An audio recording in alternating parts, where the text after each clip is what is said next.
Bos días a todos, amigos, desde o meu recuncho de Trevinca. Hoxe poñerei voz á magnífica descripción do tempo que nos regala a nosa compañeira Antonia Blanes Hermida no número 14 da nosa revista Nós, a xente do redor, na que dunha vez máis nos mostra a súa grande sensibilidade para falarnos de calquera cousa. Tempo, tempo, tempo.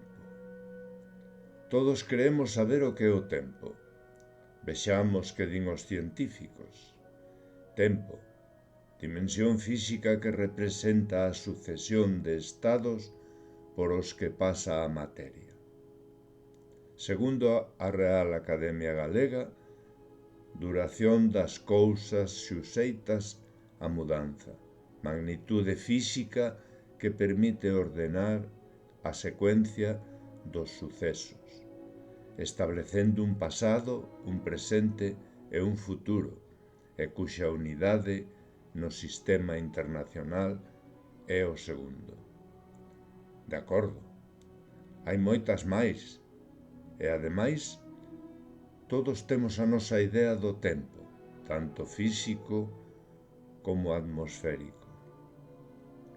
Mais eu quero falarvos doutra clase de tempo, ese tempo que compartimos cos outros, ese tempo que agasallamos, a pesares de que é algo que enda xamais recuperaremos.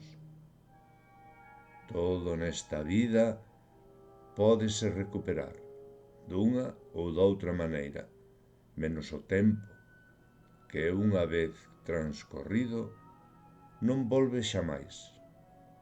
Por iso é unha das cousas máis valiosas que posuímos e cando o damos, estamos a dar unha parte moi importante da nosa vida. E que pouco conscientes somos do seu valor. O máis valioso que tes na túa vida é o teu tempo, é a túa enerxía, porque son limitados. E a quen llo des o teu tempo, sexa persoa ou cousa, determinará a túa existencia. Tempo, amor, amizade, son agasallos que damos e nos dan. Por iso temos que aprecialos como o que son, agasallos maravillosos. Gracias, Antonia.